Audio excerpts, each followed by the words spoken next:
Righto guys, welcome back to the Thirsty Mason. Bloody new year, feeling good, you know? Here we go. Today's video, you're going to be invited to a lot of parties this year. I figured I'm going to nail it, kick it in the butt right now. How do you pick a wine for any occasion? I'm talking dates, I'm talking birthdays, I'm talking Holy Communions, I'm talking dinner parties for your mates. At every kind of budget point, I'm trying to cover this as best as I possibly can. Okay, let's start off with the obvious one. A lot of people out there working on themselves, trying to find love. Okay, good looking ladies out there, blokes that are nervous, they don't know what the hell to get. Okay, I'm going to narrow it down to you for you guys, you know what I mean? Nothing is quite as romantic as a bottle of bubs. I'm not gonna lie to you, but here's the thing. Everyone's at different stages in their lives when it comes to the appreciation of the wine that they drink. You get me? I understand that a lot of people out there don't have the budget to be going out there and buying Verve and vintage Tassie and even just regular Tassie at 35 bucks a bottle. I entirely agree, and pardon me, it started to rain in my shed. Even with my speaker, I don't think it would be able to cut through. But anyways, get yourself a reliable bottle of cheap bubs. Be that Prosecco, be that, just make sure it's real sparkling. You get me? Alright, and here's the thing, you can even go with the cheapest sparkling, the Chancellor's Vintage, or the Chancellor's Cellar, the $5 sparkling bottle that I showed you last time. So depending on where you are in life, alright, you can spend $5 on the sparkling and about 10 bucks on a fortified sweet, like the Mudgee Clay Pot or the Mudgee Clay, where it's just a fortified wine that has been, sweetened halfway through with like fortified sweet brandy essentially. Or you can go the next level up where we're looking about mid-tier, where you're spending about $15 on the sparkling and about $30 on a real Botrytis wine. And what you want to do is, just to add to that beautiful atmosphere of romance, you can blend it to the taste of your date immediately on site. Pour your sparkling and then add your fortified sweet to the ratio that she or he would like. And that way everyone's kind of winning here. Okay, you're not just bringing the sparkling and they're like, I don't really, I think it's too dry, it's very, very lemony. And you can cut it back, you can keep it pure as much as you possibly like. It's such a reliable combination. In fact, me and my lovely lady, when we first started dating, this is our go-to. We'd go to a park, have a nice picnic, and then we'd enjoy our customly blended sweet sparkling. And that was just, to this day, it's one of my favorite combinations. That's a nice date. Pull that out for the date and I guarantee you, something's going to happen that day. Okay, let's move on.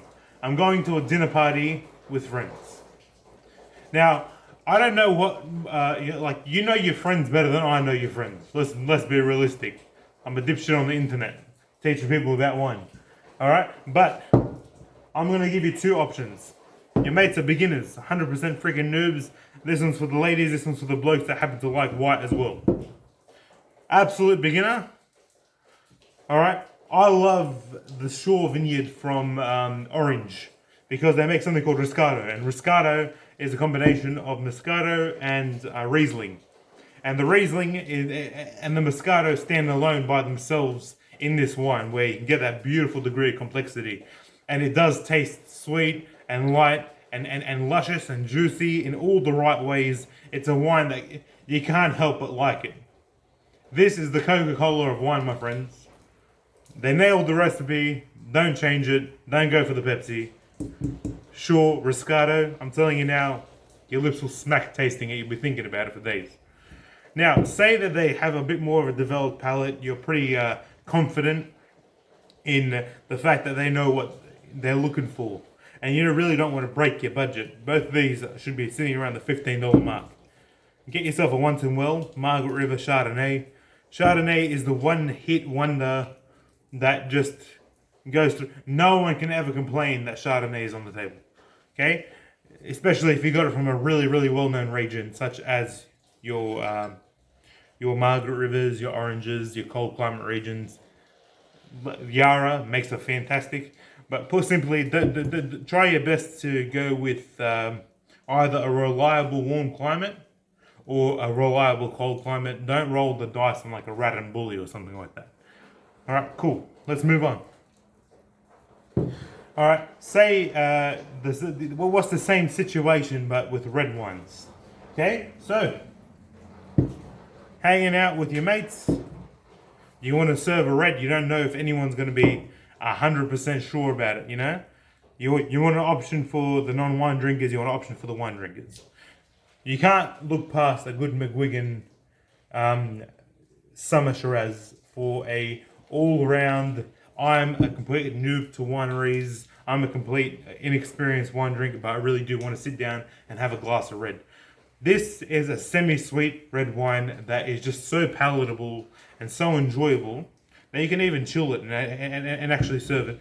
And it actually goes with food quite nicely. It really is an all-rounder. It's not too expensive. You're probably looking at something like $25 a bottle, which is steeper than even the higher grade wine, believe it or not. But it is so reliable, and I can take this anywhere and I know that everyone's going to be able to enjoy it. Now, how about if someone actually does have experience drinking wine and you don't want to break the bank? $15, McWilliams. I love their Cab Savs. I love their Shirazes. I love the family collection. Try to get it from a New South Wales region. I think that's where they really shine. And this is such a reliable go-to for any kind of red wine drinker, red meats, etc., etc. Simple barbecue. All right, now say I have a mate that thinks that drinking wine's are absolute sissies. He goes straight to the bloody whiskey. Let's face it, a lot of people think that if you drink wine, you're soft, but meanwhile, they go drink beer, which is essentially swamp water with bubbles in it.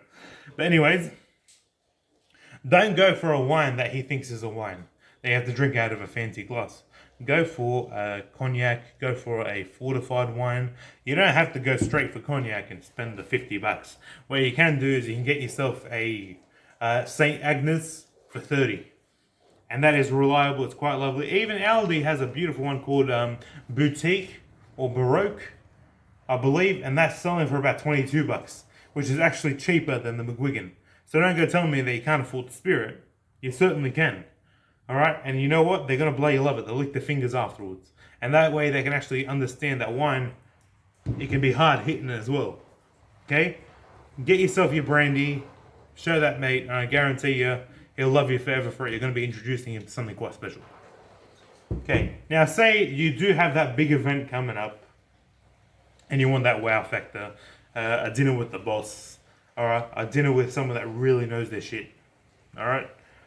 You know, your budget is quite high for this, and you can respect it pretty well, you know?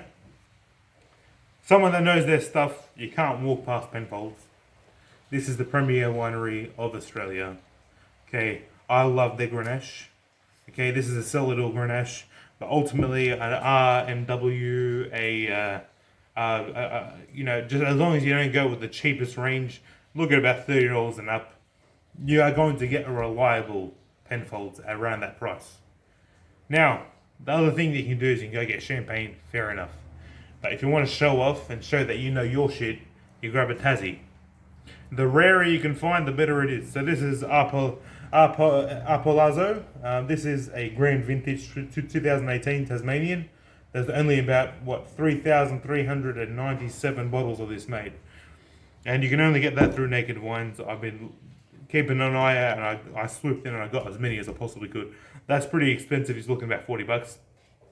But on the same grounds, you've got to respect both of these wines. They're heavy-duty, hard-hitting wines.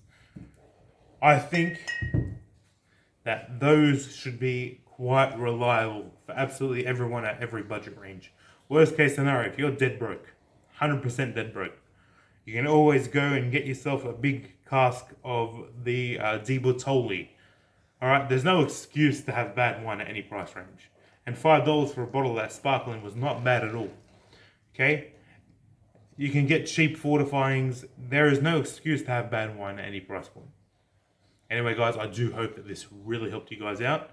I'd love it if you like, share, and subscribe. Check out my new sign.